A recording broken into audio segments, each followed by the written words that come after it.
嗨，大家好，欢迎来到10人驾到了你不知道的三国系列，我是主持人叉叉 Y， 我是金老师。好的，欢迎回到我们的节目。我们这一集要来聊聊的是《三国》这个电视剧的第20集。这一集的内容当中呢，我们可以看到曹操渐渐站稳了他的脚步，而且也展现了他霸道总裁的那一面。当然呢，他的势力越来越庞大，汉献帝也感受到庞大的威胁之后呢，电视剧就演到了一个我个人也蛮好奇，这个历史上到底有没有发生过这件事情呢？就是汉献帝他用他自己的血写了一个诏书，然后藏在自己的衣袋里面，想尽办法呢，好像要传给刘备。那这个过程当中是历史上真实存在的吗？这个其实算是《三国演义》当中的名场面，叫做衣带诏事件。透过写书这个行为，好像显示汉献帝此时有多么的艰辛，多么迫切，有人能够帮助他。其实不只是小说有呈现出汉献帝的急迫性，电视剧还帮忙加了一段戏。我觉得说真的是还蛮有渲染力的，就是汉献帝的算是老婆吧，就说：“刘备，你要不要去上厕所啊？”刘备想说奇怪，上厕所你干嘛问我这件事情？然后他的老婆还一直不断暗示说，你是不是真的很想去上厕所呢？刘备没办法，就只好去上厕所。结果想在厕所当中发现谁？发现汉献帝，说皇上你怎么会在这边上厕所呢？汉献帝就说，因为我已经没有别的地方可以安全的跟你讲话了，你一定要帮帮我，我觉得我好危险啊。当时我看到想说，哇哦，这是电视剧又加上了一些新的艺术手法。好，那到底正史当中有没有这些事情发生呢？答案是衣带诏是有的，但有没有写书呢？历史没有真正的提到。在《三国志》刘备相关的传记当中就有写说，慈寿帝衣带中密诏，当诛曹公。什么意思？就是历史当中真的有记载，汉献帝有在一个衣诏当中藏着命令，需要杀死曹操。但请注意，最一开始那个字慈，什么叫慈？就是刘备知道这件事情，然后刘备的反应是我不想这么做，他拒绝了。为什么要拒绝？因为当时的状态是曹操征伐完吕布之后，顺势把刘备带回到许都去，所以刘备这时候是什么状况？他寄人篱下啊，他在曹操的势力范围中心啊。此时汉献帝说弄死曹操，请问你是刘备，你什么反应？哇，你叫我弄死曹操？对，就算我真的运气好弄死曹操，请问我接下来的处境可能是什么呢？那曹操手下过来先第一个弄死我啊，可能曹操他会完蛋，但我也会跟着一起陪葬啊，不要闹了。所以大概刘备不管是觉得说这件事情风险程度太高，很难成功，还是刘备会觉得说，哇，这个行为太过于鲁莽的吧？刘备一开始是没有接受的。OK， 那其实这个衣带诏不是只有给刘备而已。三国志有记载说，当时接受到衣带诏的人有谁呢？有什么长水校尉啊、将军伍子兰、王子服啊，这些人还有包含就是所谓的董承，都有接收到相关的命令。也就是说，他们形成了一个密谋集团，准备去对付曹操。故事说到这边，不管是在小说还是电视剧里面，他都有演到说，曹操他确实好像有感觉到一些什么了之后呢，好像就用所谓煮酒论英雄这样的一个场景去试探刘备，你到底是怎么样的想法？所以就问他说，当今世上谁是英雄啊？刘备就顾左右而言他嘛，就是说啊，袁绍啊、袁术啊，就是讲了一大堆人嘛。然后结果最后面呢，曹操就讲说，当今世上的英雄只有你跟我啊。这个时候刘备就吓到掉了筷子这也是非常的有名的场面啊。那我就还蛮好奇，真的有煮酒论英雄这样子一个故事吗？答案是场景有，但是不一定是煮酒。为什么呢？因为同一段刘备的传记当中有提到，后来曹操有一次找刘备过来聊天，注意只有说大概是跟刘备交谈，可没有说啊我们一起来喝酒啊，一起来聊天啊。所以煮酒这件事情是并不存在的，或者说历史没有很详细提到这件事情。那至于论英雄呢？答案是其实刘备那些什么啊袁术是不是英雄呢？然后曹操就会说说什么冢中枯骨耳根本不算是什么英雄，那袁绍算不算英雄呢？袁绍这个家伙非常的短律根本不是什么其他人都是不是英雄呢？这些其实都是小说添加的情节。历史记载的一句话是什么呢？是今天下英雄唯使君与操耳，本初之徒不足数也。什么意思？就是现在天下英雄有谁？就只有你刘备跟我曹操，像袁绍那个家伙根本不足为虑。那历史有记载，刘备听到这句话，下的筷子的确就掉了对，因为他想说，等一下，你说天下间就只有你我两人是英雄，那好啦，你想对我怎么样？你看我是英雄，你会拿我怎么样？那幸好刘备这个家伙反应也是非常非常迅速，因为当时正好雷雨大作，然后刘备就说你看这个老天爷天威是多么的浩大，吓得我筷子都掉了就显示说你看我这个人多么的胆小连打雷我都受不了那你不要说我是英雄，简单来讲就是你越认为我是个人才，因为我现在在你的势力范围之下，我反而越不能让你认为我是个威胁，不然的话我的性命难保等于是说刘备他在示弱嘛。对，那我还记得电视剧演到这边的时候，差不多就是刘备他想要借机找个机会赶快离开曹操嘛，所以这个时候呢，就有消息传到曹操那边，就讲说，袁绍击败了公孙瓒这件事情呢，就让刘备找到了机会说，那要不然我可以去帮你做点什么，就借机逃离了曹操嘛。是，那我就还蛮好奇就是袁绍击败了公孙瓒，这个只有用一句话带过的事情，真的有那么重要吗？好。这边就来说一下曹操正在征讨吕布的时候，天下当时有众多的军事势力嘛，也不是你只有曹操在行动而已当时河北地区，这边所谓的河北地区就是指黄河以北的地区，正好有两股军事实力正在对抗，一个就是袁绍，另外一个是公孙瓒。那我们来介绍一下这个在《三国演义》或是电视剧当中时不时会出现，但是其实都没什么存在感的公孙瓒到底是何许人也？其实公孙瓒在正史当中这个人超级猛，为什么呢？公孙瓒他主要原本的驻扎地区是整个大汉最北边的幽州，最北边会遇到什么事情？外族的侵扰，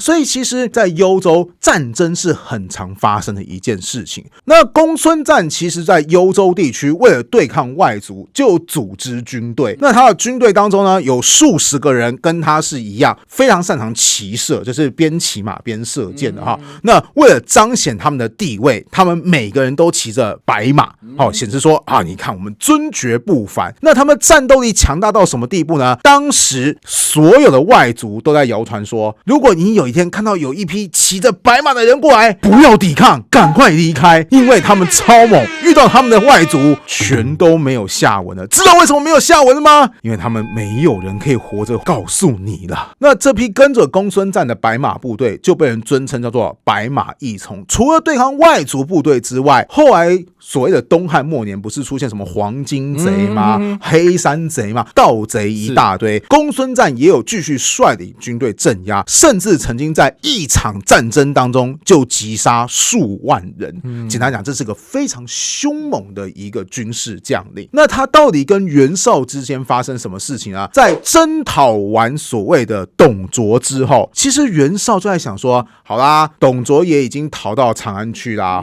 那我们现在关东联盟已经算是实质瓦解的状态，我们最大的敌人已经不是所谓的董卓了，而是我袁绍要如何在这个乱世当中争取自己的一片天。他的部下就说，有一个地方很适合作为你的根据地，什么地方呢？冀州，就是河北的冀州。为什么？因为河北冀州物资非常的丰饶，谁占领这边谁就占便宜。那冀州牧呢叫做韩馥，这个人呢非常非常的没有才能，你袁绍大可取而代之。那到底要怎么取而代之呢？这个袁绍就开始用计了哈。由于当时呢，公孙瓒在河北地区声望越来越高，袁绍就开始对韩馥放出谣言，就说听说那个公孙瓒试图要进攻你韩馥，人家白马一从，你抵挡得了吗？这个韩馥就开始心惊胆跳。同一时间，袁绍又派人去跟公孙瓒讲说，你看看将军，谁比你厉害呢？对不对？幽州这个地方的确因为接近北方的关系，出现很多擅长骑射的凶猛将士，但这个地方物资很烂啊。什么地方物资很好？冀州的物资很好啊，你应该去跟那个冀州牧韩馥多要一些物资，甚至多要一些地盘，你才可以供应的军队，在这个乱世当中，你才可以维持你的权势嘛，对不对？那公孙瓒就想说，有道理，所以公孙瓒还真的就率领部队往南方冀州进攻的态势。好啦，韩馥这时候就更紧张，就是有人谣传说什么公孙瓒要我的冀州，现在看起来果然如此，该怎么办呢？此时已经心向袁绍的韩馥手下就说，主公，我告诉你有个办法好不好？现在公孙瓒为什么会针对主公韩馥你？因为你是冀州牧，你是冀州的领袖，要怎么样才能让公孙瓒不要针对你呢？答案就是你自己放弃冀州，把冀州甩给别人，人家就不会来针对你啊。然后韩馥听后说，好有道理哦，怎么头脑也这么简单啊？就是这么简单。然后韩馥还说，那我可以甩锅给谁呢？已经心向袁绍的人当然就会说，袁绍四世三公嘛，你看他都敢刚那个宦官啊，也敢刚那个董卓啊，要刚这个公孙瓒当然也不是问题啦。韩馥说，对，于是真的就主动邀请袁绍说，你来当这个冀州牧吧。然后袁绍就继承了冀州这个地盘，不花这个吹灰之力啊，就直接拿了这个大便宜。可是这个时候换公孙瓒不爽了，一定的啊。对，公孙瓒说，等一下，我出兵，我耗费粮草辎重，结果到最后韩馥你竟然就把冀州扔给了袁绍。等一下，好像貌似也是你袁绍叫我来出兵的。对啊，便宜都给你占了，成何体统？于是当时公孙瓒就趁势要对袁绍来用兵，双方就在界桥这个地方爆发了战争，历史上称之为界桥之战。在战争开打前，你猜猜看，大家比较看好谁？应该是公孙瓒吧？没错，因为公孙瓒白马一从嘛，而且久经战阵嘛，最猛的那些什么匈奴啊，还有那些盗贼啊，他都打过，何况你一个袁绍的部队？但是袁绍的部队也不简单，当时袁绍底下有一名部将叫做曲义，他就想说，你公孙瓒最猛的是谁？是骑兵部队。是，那什么样的兵种克制骑兵呢？射弓箭。答对了。Okay. 这时候曲义就想说，对嘛，你骑兵的优势在于速度快，可以突然近身进攻嘛，那我就想办法在远处把你给射倒就好了。当然你这样说好像那很简单嘛，对不对？你就用远程兵器对付别人嘛，对不对？注意，第一个，远程兵器它有命中率的问题哦，人家骑兵是会移动的，还有高速移动，它不是站在那边让你射的。再第二点，你有可能射完第一轮之后，骑兵冲破了第一轮，你还来不及射出第二轮，他就已经来到你身边了。此时曲义想到就是，所以我要对付骑兵的不是寻常的弓兵，而是拿所谓的强弩，就是那种射程特别远的弩箭。要有机械的帮忙啦。对对对，当你第一波我射的特别远的时候，代表什么意思？我还可以射击到第二波或是第三波。而且注意哦，等到我射第二波、第三波的时候，其实你骑兵已经很靠近哦。对，你靠近我，我的确很危险，但也请注意，你靠近我是提升我的命中率。所以在曲义这个强劲的弩兵攻势之下，公孙瓒最引以为豪的白马义从居然就被人家给打败了。对，那其实刚刚说的好像就是你看嘛，对不对？对付骑兵就用弩兵嘛，战况还是可以随时逆转的。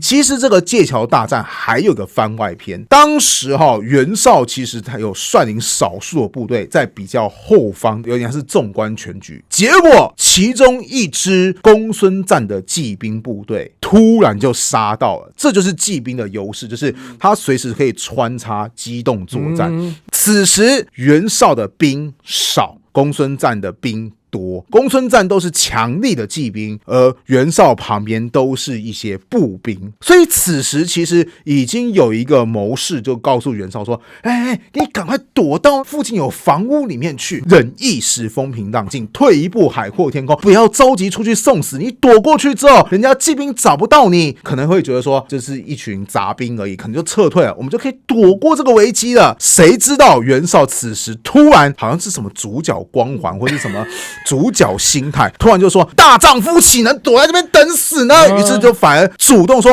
我就是袁绍，有种跟我来拼了！”然后就率领部队冲上去，结果底下的人大概也真的是感染到这个主角光环，说：“主公都拼了，我们也得拼了。”反而就把公孙瓒这一支骑兵部队给击退了。所以其实袁绍在这场对抗公孙瓒的战争当中，也是展现出他有特别威猛的一点。界桥大战最终是以公孙瓒落败为收场，但是这只是两人战争的开端而已，因为你也不可能一场战争就葬送全部的精锐。是啊，虽然在后续的战争当中呢，双方进行了数场拉锯战，越打到最后，公孙瓒这个人暴露了一个很大的性格缺陷。什么性格缺陷呢？就是这个人性格有一点点暴躁。本来其实公孙瓒他是的确主管幽州的军事，但幽州真正的行政长官不是他，而是一个汉朝的宗室，叫做刘虞。刘虞主管幽州的行政，公孙瓒听命刘虞主持军事的部分。这两个人本来搭配默契很不错，可是越合作到后面，双方有越来越多的意见。什么样的意见呢？就是刘虞觉得说，公孙瓒啊，你不要看到那个外族来入侵就想着把别人给砍死，你要知道你率领军队出去，就算赢了你也会有损伤的，你要维持着大量军队，那我们幽州本来就不是很富有的地方啊，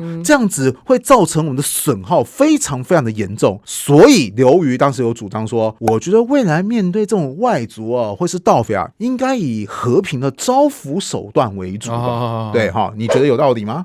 有道理啊，就大家和平相处啊，也不用在这边劳民伤财嘛。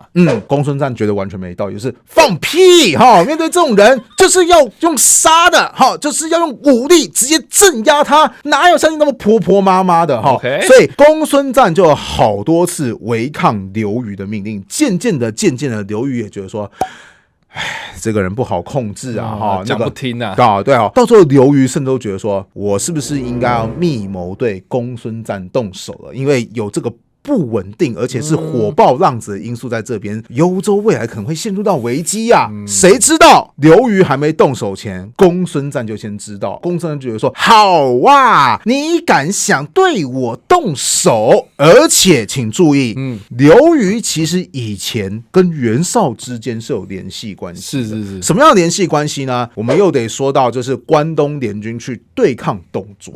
那其实关东联军就一直在想一件事情，就是某方面来讲，我们关东联军才是乱臣贼子。为什么？因为你董卓是拥护皇帝的啊。对啊，他是中央集团嘛。对，他已经掌握了中央朝政，皇帝在他手中啊。所以董卓可以大可告诉天下说，这些什么关东联军就是反贼，你们不可以听他的话。所以其实关东联军就会想说，董卓有皇帝，那么对抗董卓的方式是什么？我们也要有皇帝。谁来当这个皇帝呢？幽州的行政长官刘虞，他是汉朝的宗室，平常对待大家也很温和，名声威望也很高，我们就拥护刘虞来当皇帝，我们关东联盟就可以反过来控告董卓说，你的那个是武力胁迫的皇帝，我们这个才是真正汉朝正统的皇帝。反正当时已经天下大乱嘛，随便你讲嘛，对不对？先说刘虞知道这个提议，他就说，我才不要当这个皇帝，这是乱套的行为。你们这也是别有政治企图，我不想当。那提出这个政治企图人是谁？就是袁绍。所以现在从头到尾兜起来，在公孙瓒眼中就是你刘虞竟然想对我动手。好，除了你对我有非分之想之外，你刘虞以前就跟袁绍之间勾勾搭搭的，虽然说没成功，怎么不知道你这次就是帮着袁绍来对付我呢？于是公孙瓒一气之下就把刘虞给杀了。乍看之下，公孙瓒觉得说事情爽快了，为什么？因为把刘虞杀了之后，公孙瓒就自称为幽州的行政长官。以前我只是主掌军事，现在我行政军事一把抓，我地位往上升啦。但实际上长远来看，刘虞我说过，他在治理幽州地区的时候，因为他为人非常的宽和，很多人愿意为他效劳。而这些人看到我们所器重的那个刘虞上司是被人给干掉，谁干掉他的？公孙瓒，我跟你没完没了。所以公孙瓒这么一杀，反而得罪了很多河北地区的实力派，他们反过来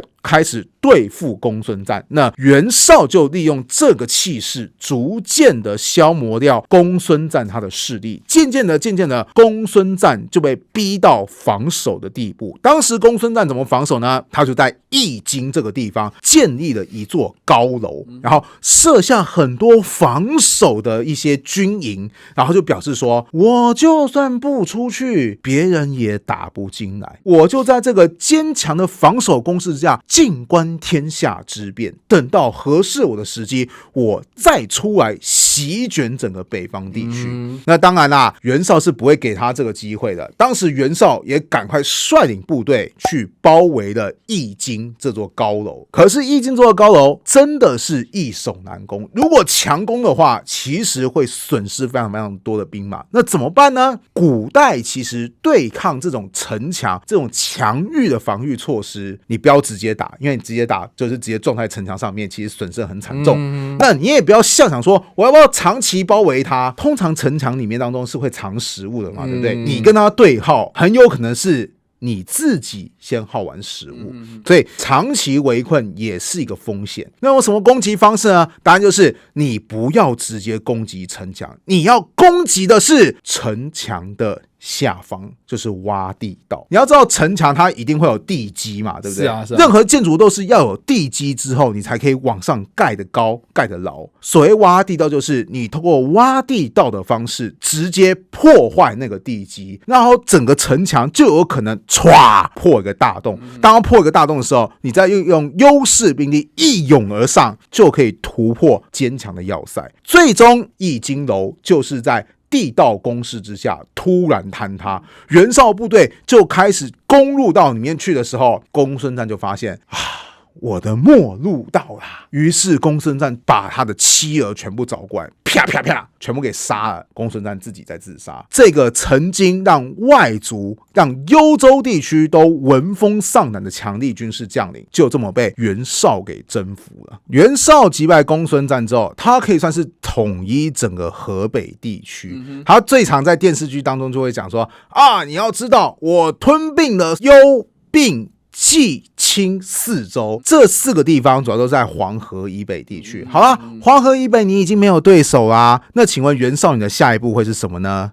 就往南就威胁到曹操了吗？没错，因为曹操的地盘其实就是黄河以南，尤其如果是许都洛阳这一块的河南地区。也就是说，当原本以前袁绍势力很大，但曹操还不用太担心。为什么？因为你更北方有一个公孙瓒，你袁绍敢攻击我曹操，那你后面就要承受公孙瓒背后突袭的风险。可是现在公孙瓒已经完啦，对于当时袁绍来讲，唯一能够阻止他的就只剩下一些外族势力。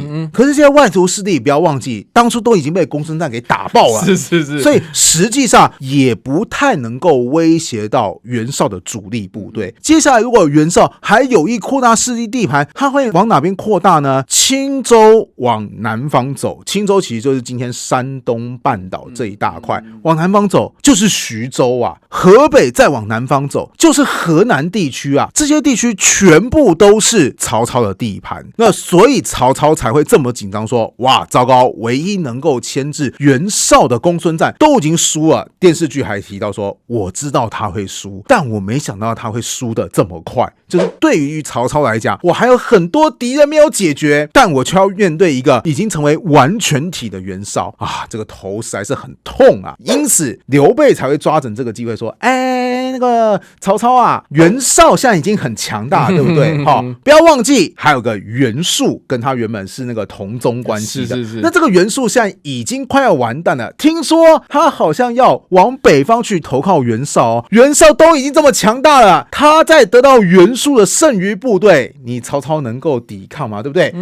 但是你不要担心，为什么？因为我刘备可以出来帮你拦截袁术，所以啊，你赶快给我一支部队啊，然后我可以去帮你一些忙啊。这算是寄人篱下的刘备能够找到脱离曹操的最好机会了。好，以上就是我们今天的节目啊，我们帮大家补充了影集里面没有提到的河北争夺战的整个来龙去脉了。不知道大家在听完这个故事之后有什么样的想法？欢迎在留言区帮留言，我们来跟你做互动跟讨论哦。你不知道的三国系列，我们下次再见，大家拜拜，拜拜。